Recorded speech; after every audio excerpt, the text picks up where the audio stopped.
cara menguji roh apapun. Apa yang akan saya bagikan kepada Anda membutuhkan waktu bertahun-tahun bagi saya untuk mengerti dan menguasainya sebagai seorang Kristen.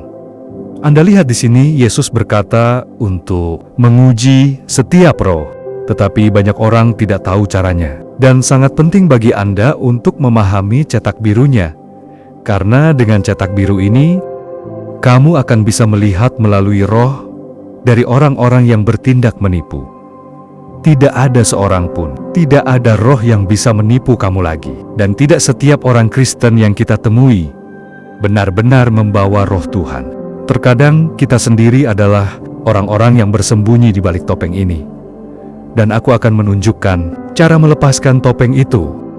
Pertama, cara termudah untuk menguji jiwa seseorang adalah dengan mengatakan kebenaran dan melihat bagaimana reaksinya. Anda memberitahu mereka bahwa Anda semakin dekat dengan Tuhan dan mengikuti kehidupan yang murni.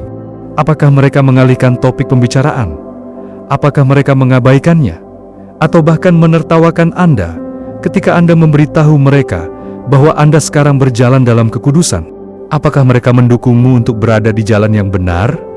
Atau mereka masih mengajakmu ke tempat-tempat yang tidak berkenan bagi Tuhan?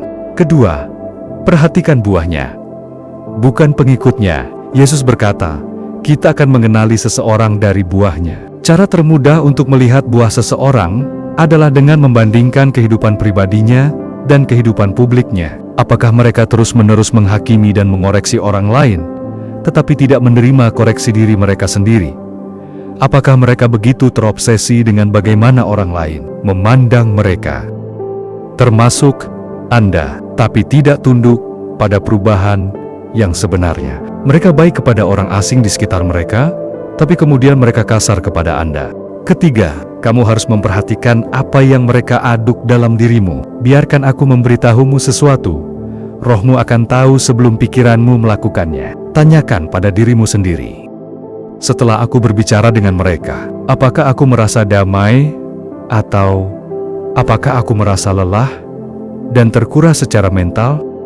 Apakah saya bertumbuh menuju Tuhan dan dalam kekudusan? Atau apakah saya terganggu dan langsung keluar dari jalan saya? Roh Kudus menegur, membangun dan memberdayakan. Roh-roh yang akrab mengganggu mereka, menggoda dan menguras mereka. Keempat, dan cara favorit saya untuk menguji jiwa adalah dengan melihat reaksi spiritual seseorang terhadap tekanan. Warna asli orang tersebut akan terlihat ketika keadaan benar-benar buruk. Apakah mereka melampiaskan kekesalan mereka secara langsung kepada orang lain daripada berdoa kepada Tuhan secara pribadi? Ketika Anda mengoreksi mereka karena Anda ingin melindungi mereka, karena kamu peduli pada mereka, apakah mereka bersikap mempertahankan, atau apakah mereka menghargai koreksi ketika mereka melakukan kesalahan? Apakah mereka benar-benar bertobat, atau hanya mencoba untuk membenarkan dan melanjutkan hidup? Tekanan tidak membangun semangat Anda. Tekanan itu menunjukkan semangat apa yang mengendalikan acara tersebut sepanjang waktu. Kelima, apakah mereka memuliakan Yesus atau diri mereka sendiri? Apa yang sebenarnya menjadi inti dari roh mereka? Apakah mereka selalu berbicara tentang Tuhan, tetapi sendirinya tidak pernah menyebut Yesus? Apakah kesaksian mereka selalu berputar di sekitar cahaya mereka? Energi mereka selalu tentang mereka dan bukan tentang Tuhan kita Yesus? Apakah mereka berbicara tentang bagaimana Tuhan mengubah mereka, atau bagaimana orang salah paham tentang mereka? Setiap roh lainnya memuliakan diri mereka sendiri. Dan yang terakhir, namun tidak kalah pentingnya adalah mereka terus-menerus menggunakan bahasa spiritual, namun tidak pernah tunduk pada otoritas spiritual. Roh Kudus memuliakan Yesus. Dan begitulah, teman-teman, begitulah cara Anda benar-benar tahu dan menguji roh. Jangan pernah tertipu lagi.